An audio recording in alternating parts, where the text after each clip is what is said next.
Guinée Affairage 224, votre chaîne d'actualité guinéenne et internationale. Israël affirme avoir éliminé le chef de l'IRGC. Israël affirme avoir mené une opération ciblée contre un haut responsable des gardiens de la révolution iranienne.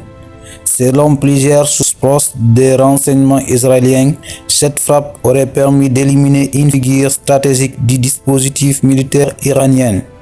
Cette annonce est présentée comme un succès majeur par les autorités israéliennes.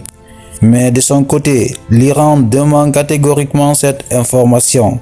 Les responsables iraniens affirment qu'il s'agit d'une manipulation médiatique destinée à semer le doute et à influencer l'opinion publique. Aucune preuve dépendante n'a pour l'instant confirmé cette élimination. Dans ce contexte, il devient difficile de distinguer la réalité des opérations militaires de la guerre de communication entre les deux pays. Chacun affirme sa version et tente de contrôler le récit. Macron dit non à Trump. Emmanuel Macron affirme que la France ne souhaite pas s'engager dans ce conflit aux côtés des États-Unis. Selon le président français, une intervention militaire directe risquerait d'aggraver la situation au Moyen-Orient. Il insiste sur la nécessité de privilégier les solutions diplomatiques. Cette position marque une différence claire avec la stratégie américaine. Donald Trump, de son côté, affirme que l'Iran représente une menace importante pour la stabilité régionale. Mais la France refuse de suivre cette logique d'escalade militaire. Cette divergence crée des tensions entre alliés occidentaux. Elle montre aussi que l'Europe ne peut pas être entraînée automatiquement dans ce conflit. 3. Trump répond ne plus avoir besoin d'aide. Donald Trump affirme que les États-Unis sont capables de gérer la situation sans l'aide de leurs alliés. Cette déclaration intervient après le refus de certains pays européens, dont la France, de participer à l'intervention. Selon l'administration américaine, les forces en présence sont suffisantes pour atteindre les objectifs fixés. Mais dans les faits, les États-Unis continuent de renforcer leur présence militaire dans la région. Des navires et des avions et des systèmes de défense sont déployés.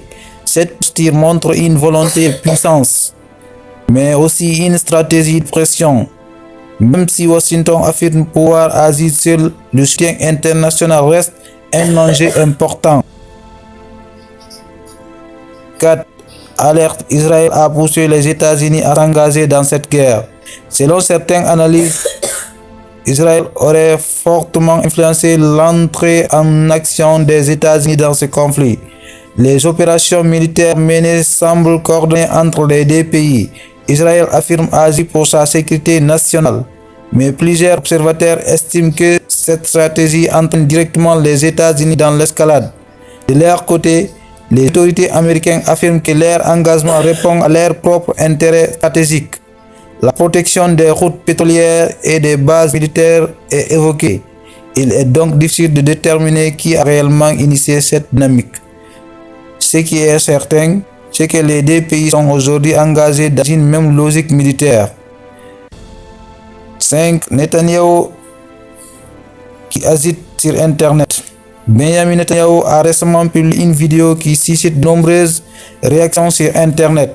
Dans cette intervention, il affirme que la situation est sous contrôle et que les opérations militaires suivent leur cours. Cette prise de parole intervient dans un contexte de forte tension et de nombreuses rumeurs. Sur les réseaux sociaux, des informations contradictoires circulent. Certaines vidéos sont présentées comme authentiques, mais pourraient être manipulées ou sorties de leur contexte. L'objectif de cette communication est aussi de rassurer la population israélienne, mais elle participe également à la bataille médiatique dans ce conflit. L'information devient une arme.